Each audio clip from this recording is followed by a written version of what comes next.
Good afternoon, gamers, and welcome to a very long overdue episode 34 of Games with Dave.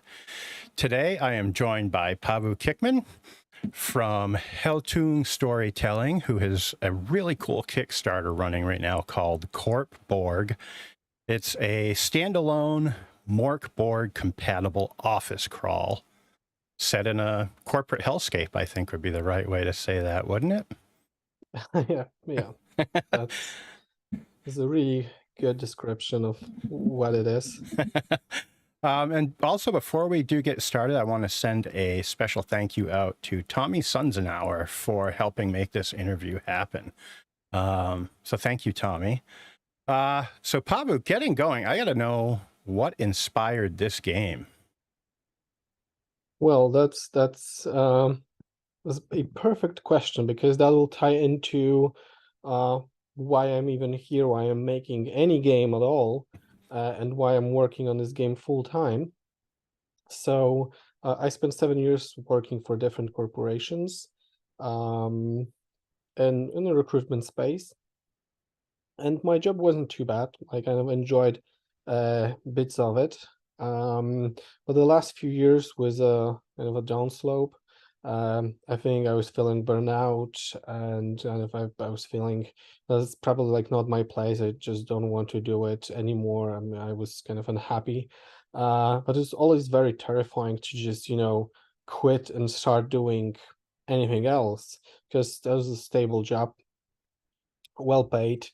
But in March this year, I've lost my job, and I thought, yeah, okay, that's fine. I can find something else, and I went to look for another job. And my kind of specialty is pretty niche, but I was pretty certain that I should be able to get something interesting. And it was it was a hell. Like I spent 2 months rejection after rejection Ugh. without any reason. It was very weird because sometimes I have applied for roles that I had, kind of I've met all the requirements, and it was just like 2 months after it was like, oh, sorry, no. But I had one offer, and it was a good one, absolutely amazing role. But after a few It was weeks, a hell. Like I spent I two was waiting to months just to get that offer rejection. on the table, To be just free sign and it flexible and and be done with creative. it. I got a call, sorry, we need to, the company's actually going through a recruitment freeze now, so we won't hire anyone externally. Sorry. And at that moment, I was actually happy because that was an impulse for me to say, okay, you know what, whatever. I'll just do what I want to do. I want, kind of go back to corporate world, and I'll just set up my own company. Do I'll just make role-playing games. Nice. And it was kind of crazy, but on the other hand, just I went to my wife and I said, listen, this is what I want to do. I have a plan. I kind of know the market. I just spent 2 3 days making a business plan, and with all the kind of uh bits and pieces, competitors analysis, just to wrap my head around, like, if I can make it, if this is sustainable, if I can make enough just to do this full time. um and yeah, and I was like, yeah, okay, this could work. It will take a lot of hard work, but yeah, I can make it. um so yeah, so that's kind of how it started and why Corp works. So the actual idea for it, because it wasn't influenced by basically by those events that I just summarized. The actual idea came, I think, like last year, maybe like 12 months ago. And it was just, a kind of play on the words, like Corp Borg, okay, sounds nice. Maybe I could do like a little supplement, like 12, 16 pages, as a more kind of gimmick, an actual game.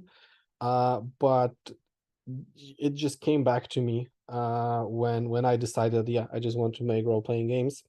That this could be an amazing start, uh, because like now I can get kind of this cathartic experience with doing a game about how corporations are so evil and whatnot. But also, it's kind of running on a Borg engine, which kind of gives it a kind of a flavor and probably boosts popularity as well. And that was important for me from kind of a business perspective. So yeah, I decided, yeah, that would be a decent start. And I think it is, or it will be, because the Kickstarter campaign is going really well. It's just still a few days to go, and I think we should be able to hit the next 2 stretch goals, uh, which would be fantastic, because that would give me months to work on this game, or to work on another game, and then on the next, and I would be in a stable position, being able to support my family, but also commit full time, um, just to making games, and just making sure that it's not just kind of a quickly drafted zine that I'm just putting out there. That I really kind of make high quality products because they have because I put kind of all my sorry all of my attention to it.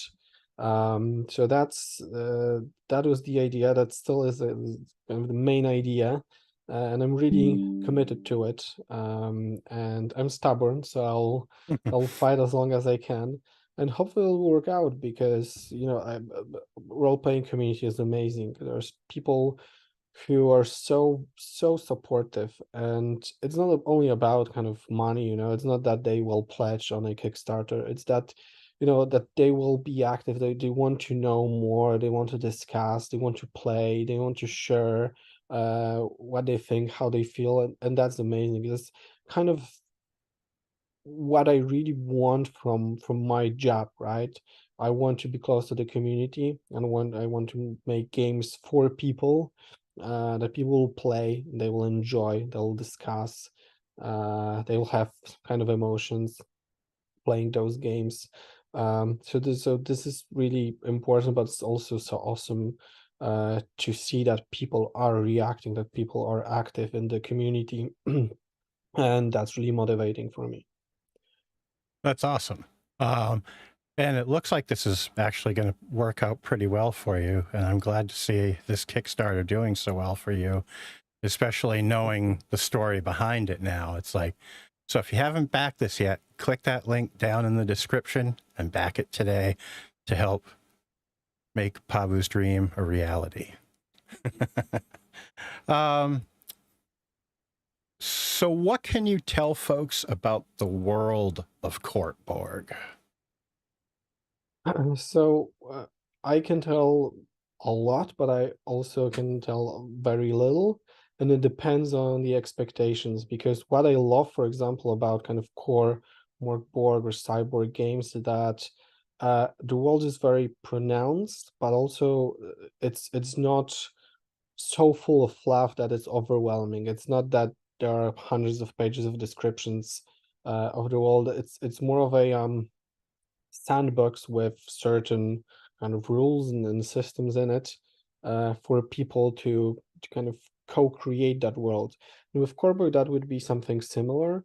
Like the kind of core idea is that players will embody characters that kind of woke up in a different world, kind of parallel reality to ours, which is called the mundane, and they kind of wake up in a real world, which is it's very similar to ours. Like it's almost one to one, with one important exception, that corporations are very explicit in their use of magic, demons, ritual sacrifices, all the conspiracy theories. If not all are true, most of them are in this world, and kind of people are okay with this in the real world, like a little bit like people are okay with, in our kind of in the mundane, right, with what corporations are doing, because it doesn't matter if a company XYZ is the biggest polluter in the world, people will still kind of buy their products or use their services. So in Corp Borg is very similar. Like people are okay with different companies to pollute, to summon demons, to destroy the world, because they'll get some incentives back, like a soda drink, or I know a mortgage, like good mortgage or something. So that's basically the kind of a framework for this world, and it can be as weird or as normal as people want it to be. It could be they could go just totally gonzo with it, and it could be full of weird magic and kind of demons mixing with people, and it could be so quirky, but it also can be pretty grounded, that in a sense of, the kind of world outside of offices, outside of corporations, is normal. But when you go into the office, or you go into a lab, or you go into kind of a corporate environment, then it becomes weird, because kind of the closer you are to those corporate entities, the weirder it gets. That's another avenue. But yeah, there will be a lot of different tools to set up those worlds, to be what players and kind of game masters want it to be. Um, but yeah, I think this should work, especially for people who likes to co-create that world and put their own spin on it. And that might be disappointing for people who really want to have a very specific descriptions and very specific stuff going on. And I get that, but it's always a bargain. I wanted to do something that's more loose, and gives kind of more space for ideas, and it's not so pronounced that each element is described. I wanted game masters and players to be able to add elements to it as they see fit. But yeah, there will be time for games, and there are games on the market that are very descriptive, and each element, each rock, is described. But yeah, that wasn't a plan for this game. Gotcha. Excuse me. So No one thing worries. you already kind of sort of touched on was co-creating the world. And it kind of ties in to my next question, about random tables. And I guess it kind of ties in. How many approximately tables are there in the game? And what would you say was your favorite to design? Oh gosh, it's a difficult question. And now I'm opening my file to be able uh And to I just just want because, to, as you know, yeah, I would say, just from top of my head, so maybe 20 plus, nice. maybe kind of 30, because there will be big tables that you can roll stuff and build a world around it, but there will be also smaller tables to roll for example, conspiracy theories, or how exactly the world will end. uh because yeah, that's kind of the more work thing, that we are living in a kind of in a brink of distraction. So that would be a vital element to it. But the most fun, uh, I think those conspiracy theories, that was fun to do, because I actually didn't really have to uh, make those up. I just took the most popular, and just I made them real, and putting a kind of Corp Borgy spin on them, and that was fun. But I think also very fun, well, difficult but fun, were all the tables for creating characters, because there are different elements because for some random tables you can just do fun stuff, and that would work, or not, it'll be fun. But for the gameplay tables that actually build your character, or you build elements of the gameplay, from those tables, they have to be well, they have to be good and they have to work. So that's super fun if I have a good concept, and then during playtests it actually works.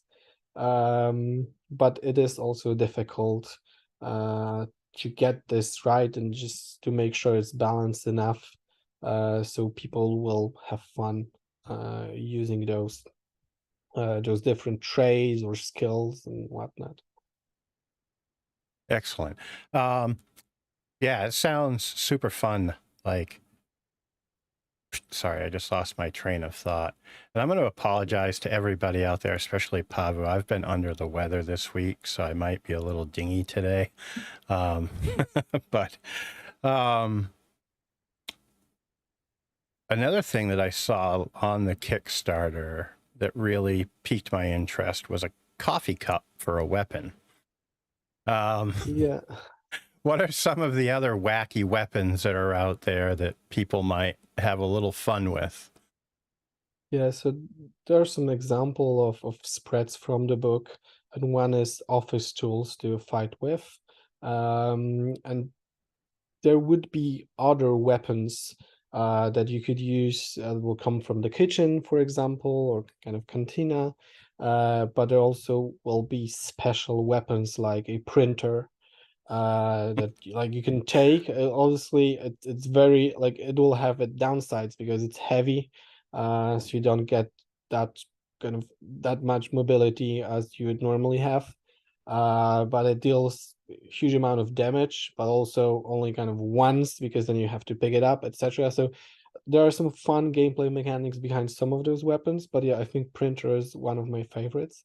But there also would be some kind of occult weapons, because I think on the one side there are all the kind of normal tools you could just use in the real world as a weapon, but I want to make sure that not only that, but there are some other things that you wouldn't normally find in an office or are cool enough and are deadly enough.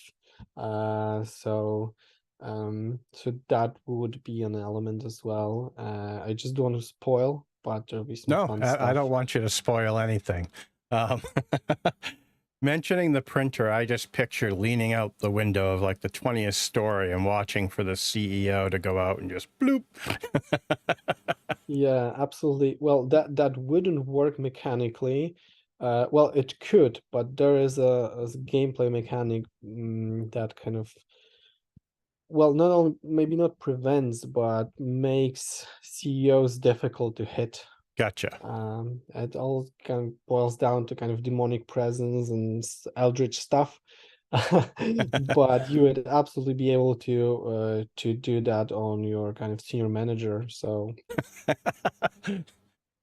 uh, so another thing I saw you mention was that you have a slightly adjusted fighting system for Corp Borg versus the Mork Borg fighting yes. system. What can you tell me about that? So Or do you I not will want to actually spoil it? That's the other. no, I Okay. will I will spoil it. I even want to share the whole spread with all the mechanics. It's going to be a little bit different because uh there will be two different options to avoid damage. One would be evasion and the other would be blocking. And I wanted to make each distinct, but also to have its pros and cons. So, evasion, just kind of dodging, kind of pretty obvious, but blocking will be a bit different because with each successful block, you'll still get some cheap damage, but you'll be able to do a counter attack. So it's a kind of risk reward situation in which like you need to decide if your character, for example, is quicker, you might just kind of roll out of the way. But if you have a kind of high chance to hit an enemy and you are in a situation tactically that you're okay with taking some damage because you want that opportunity to counter and kind of to get that enemy down real quick, or just now in the next turn, you might want to block, take a little bit of damage, but then try the counter. So that's kind of an element that I wanted to introduce, just to spice things up a little bit, but also to avoid very long fights. So, you know, if you're blocking and you're taking that cheap damage, and it's still an OSR game, so you'll probably have like 4 HP, Right. so you can go down really easily, and that kind of introduces another kind of risk reward element, because you need to think tactically. Okay, if you really want that fight, or if you don't have a choice, what do you want to do? Who in a team is the right kind of person to take that damage, etc. So I think it wouldn't be a kind of tactical fighting at all. It's not D&D. It will never be. Uh, but I wanted to get some more options for players to choose from, to be able to spice things up and just to get those fights more interesting. And not that I'm not saying, that in a kind of core Borg fights are not interesting, because it all kind of boils down to what players and game masters will do, because rules are only rules and you can follow them, you don't have to. um but the less rules there are, the more you kind of need the game master to be aware of the situation, and to be able to get that tempo right, and to introduce different elements during a fight, so it's not just, oh, I hit you, you hit me, I hit you, you hit me, and that kind of stuff. So I know that the designers of Morgborg just said multiple times that there are many different ways you can make fights interesting. It doesn't have to be just flay to the face, dodge and repeat. Right. And they have some amazing ideas how to do that. And I just want to add another element, so it's a little bit easier for people to get those fights interesting, but still, it's still pretty simple system. It's still kind of in its core. It's very simple. It won't let people, I know, plan super tactical fights or anything like that. But I hope it will just change the dynamics a little bit. But obviously, during playtests, it might be the case that people will absolutely hate it, and I don't want to force anything on anyone. If people will agree that, okay, so it just doesn't work in its current shape, I also will go back to the drawing table and I will try to think how to make this right. Because sometimes, kind of, if you're an RPG designer and you want to create something on the back of an existing system, is always like, oh, I want to add something from myself, and that's understandable. But I also don't want to add things that doesn't work.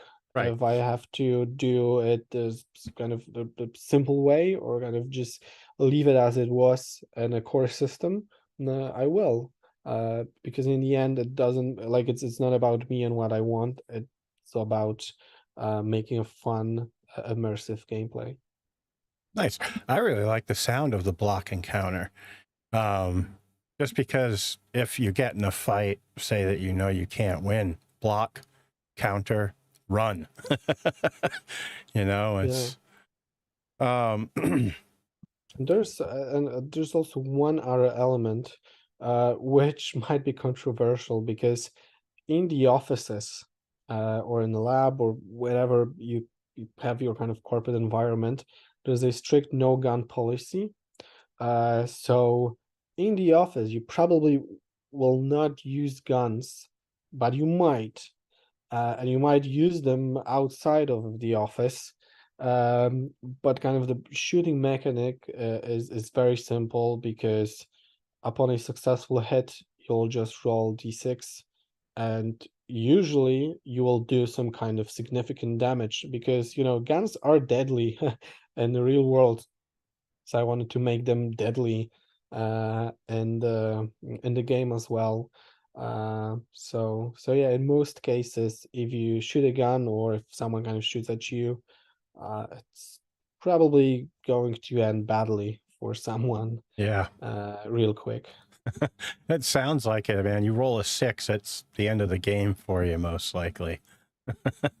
Yeah, actually for 6 it's superficial wound and Oh, it's not a lot of damage. But if it's 1, it's just a headshot, so bye-bye. bye-bye. Yep. um, Another thing that really caught my eye was the 6 evil conglomerates. Can you talk about those without spoiling too much, or? Sure. Yeah, I can. So obviously there could be more, but I want it to be concise. I didn't want to make too many corporations or conglomerates that you can be a part of or stand against. But kind of the 6 main ones are Grift Oil, which is an energy company. There's the Necker Bell, which is an oldest bank in the world. It's GRVN TSK, which is a pharma company. There's Captain Samson, which is FMCG, and they produce the most popular soda drink. There's The Journey, which is an IT company that does everything IT, from social media to kind of data to software and hardware and whatnot. And there is a Ronco, which is an entertainment and media company, which makes toys, movies, streaming services, and whatnot. And each company will have its own flavor, its own design, its own kind of different elements that will make them special, but also from the gameplay perspective and also from kind of the world building perspective, players will be able to really interact with each corporation in a different way. So it's not only about the fluff. It's not only about, oh, this is a corporation, they do stuff, but the stuff they are doing will influence the world, and they can influence the players. Interesting. That sounds really neat. Um, And which is your also, favorite of the 6 conglomerates? my favorite, um, difficult to say. I probably go with Neckerbell, the banking company, because one of the main inspirations behind Corp Borg is a comic book called The Black Monday Murder, which basically tells a story of an occult sect that that runs all the major banks in the world. So that kind of resonates with me because it's mysterious, and it's like, yeah, okay, so there's a that kind of demon or a god, Mammon, um who makes all the fuss in terms of, if it's about money, it always kind of boils down to Mammon and the kind of the whole occult thing. So that's kind of neat, and I really like that comic. So also creating a bank that would be akin to that, that was fun. Awesome. But if someone's like, oh no, I don't like any of those companies, there is another fun table, which is a corporate generator. So you can just roll a bunch of tables and set up your own company with things like, um, you can have obviously a name, but also the industry, who is this, like CEO, can be an AI, a demon, or an alien even, and a headquarter and some other elements, just to add to that 6, if people want to. But obviously they can do whatever they like. They can create their own corporations based on their employers, for example. I guess people will do that a lot, and then I get that. Then you just got to get your boss to play after and be like, there's no similarities here at all. No, it's coincidence. Uh, what can you tell me about coffee shrines? Or Not would you much. rather not? Okay. Not much, yeah, because it's an element that's still in development. Okay. But also it's going to be kind of another gameplay mechanic. So for now I'll just keep it a secret, but Works for me. I'll uncover And I at want to say some hi to point. Luis in the chat. I can't get into the chat for some reason to interact with anyone. And what? No, that's the wrong one. I just asked you that question. Jeez.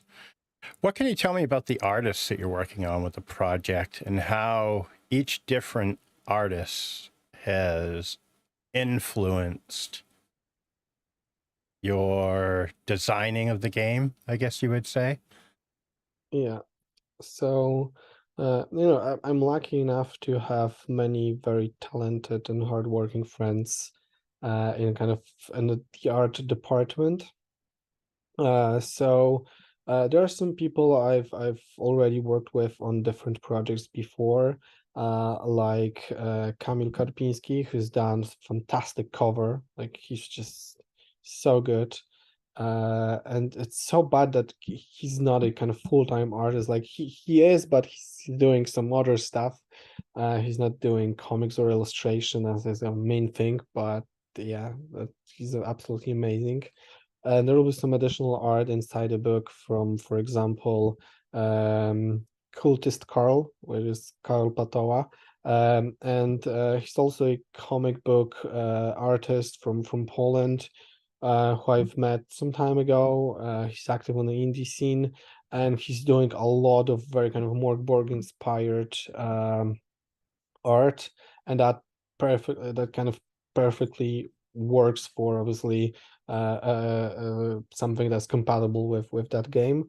And he actually we've done a one pager of enemy for Cyborg.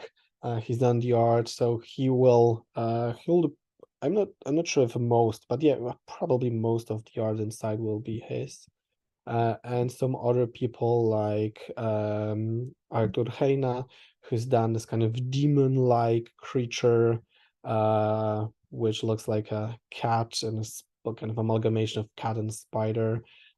He's also he's doing a lot of different conceptual art, character design, illustration. And I worked with him as well on some past projects. But I also kind of reach out to some other Polish artists like Vault Crawler. Yeah, the guy is kind of active on the RPG scene. And I think he's kind of getting more and more known in the community, because yeah, he's absolutely fantastic in terms of operating with shadows and kind of the black color. It's so powerful. I'm happy to have him on board. There might be some other cameos, just an illustration here or there. But for now, that would be kind of the core team. Uh, but yeah, there will be some other people contributing as well. That's awesome. That sounds like a great group of artists. And yeah, I would agree with Vault Crawler because I've been seeing a bunch of his posts lately, and it is amazing work. I'm going to have to look up all the other artists after we get done and look into their work as well. Excuse me. So, got there. That is actually the end of my question. Do we have anything that you would like to cover that you feel like I missed? I don't think so. I mean, there are probably different elements that I could discuss, but we could spend hours and that wouldn't be enough. But I think we've covered the most interesting elements, in my opinion. Everything else that's kind of public, it's on the Kickstarter site, so people can, just read it through and see some examples. Um, and it's more to come. There are some stretch goals still to be unlocked. So first one, additional content, and then solo play.